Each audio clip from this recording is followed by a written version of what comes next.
Fourth tip, there's going to be some changes. We'll still have the headlocks, but you'll only demonstrate one, but you know there's three alternatives, right? So it's up to you to know all three. We'll just say headlock escape and you'll do one, right? That makes sense. So headlock escape is still pretty good.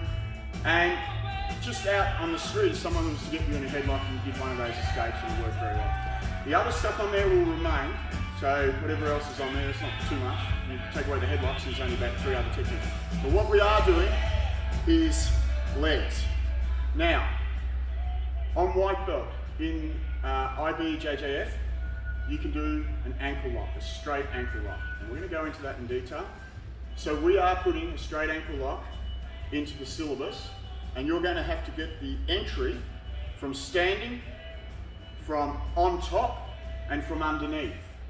So we will simply say, demonstrate a entry from standing. There is hundreds of these guys. So you only got to do one.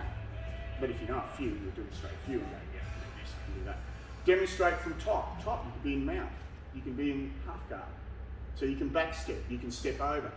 There's lots of these things to do. Demonstrate from underneath, which is the classic way to get leg locks, is from underneath. So there's plenty of those to do. Why? Because in your competition now, they're very prevalent. They're out there, people are doing them. So I need a leg that's got shorts on over here, right? Jump in, jump down. Yep. So let's just have a look very quickly. He's down on the ground. If we have a look at the ankle, you're going to do a straight ankle lock. A straight ankle lock will occur on this side. The knee points to the ground. If I take the leg over here and I've got something going against that, that's called a reap. This is a heel hook, not on white belt. This is a reap. This is a straight ankle lock. Can't hurt his knee at all. So you always want to be, this is okay too. This is okay as well because I'm not reaping. But as soon as I go any other direction, that's a reap. Look, a lot of pressure on this, what do they call it? Posterior one. Ligament. Yeah. So, the ankle. It's called a Achilles attack, Achilles lock. That's a very strong tendon that will break from load, like springing, jumping, skipping, kicking, and then you've done the kick, and then your foot goes down, you preload. I've torn it that way. So I've torn most of these things, right? Because that's what happens after you just tear everything. But you get over it. What we're attacking, if you have a look at his foot, my foot, you can see there's two ligaments, one here and one here. They're on the anterior of the body, and they join the tibia. So they're the anterior tibia major, anterior tibia minor. We're breaking the minor. They'll get a floppy foot. It's painful. You can break knees, and there's a little bit of pain. You go, oh, and there's a big sound, but you might fight on. Crazy. That's what happens. But you break that thing, you're going to feel it. You'll probably stop because your foot will be flop. How do we attack it? Right. So, first up, we'll do the entries and everything, but I'll just show you a couple of things about the attack and how we'll do it. So, classic practice, and you're going to get plenty of it, don't worry, is I just enter and I've got my entry. So, this is legal, isn't it? Because I'm on the straight and the foot is not reaped over, which is what you see. White belts, you can do this, like people are doing it. We'll just spin around this way a little bit. So, I have to attack. Most people will either grab the leg like this, and that's okay, it's a capture. But if you can't see the anterior tibialis minor, you're not going to break it. Look, this will be pain compliance. Yeah, see, he's just about to tap. I've told him it's pain compliance, but most people can fight that. If I told him you can fight it, yeah. If I tell him you can't fight it, tapped. No, mental games here. This is okay, but this is what I want. This is how you attack it properly. So the foot here, the ankle, you go in between the ankle and the heel with your hand.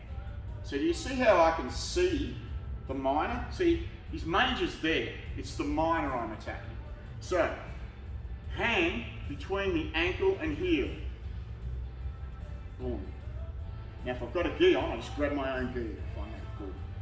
Now, the foot, flush up in here, and I do a lat row, a lat pull down. I turn it that way. A bit of pressure there? Yeah. So I'm pulling back towards the rear of me. Pulling that and stretching that tendon. You can see that, can't you? So now, I'm here, warm. Watch the difference. He doesn't tap because of compression. He taps because of pain and break.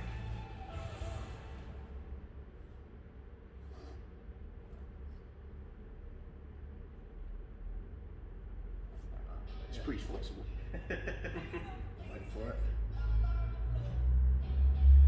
Slip there. It's nearly there, isn't it? I can feel it's nearly there. There we go. So that's good. So it comes on, right? It's good.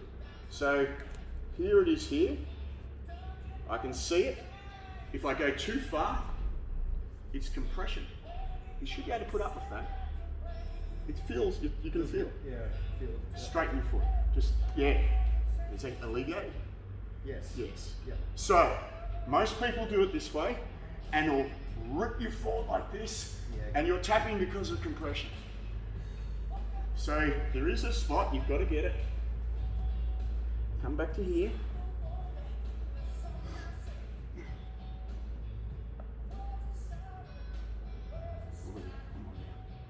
And the front of my shoulder will go to the ground. It doesn't quite get there. So I'm very cautious as well, right? But that's what happens. So it's a bit like the heel hook on John real seminar. Lat pull down, lat pressure, boom, pulling, rotating your shoulder back, positioning your hand. It feels like it's slipping out. But it doesn't. And then you roll it up, grab your own uniform if you've got a top on, and then the front of the shoulder goes down and you extend your hips. Now I don't know if you're going to get all those things. It's hard to say. So I'm in the right spot. I can see.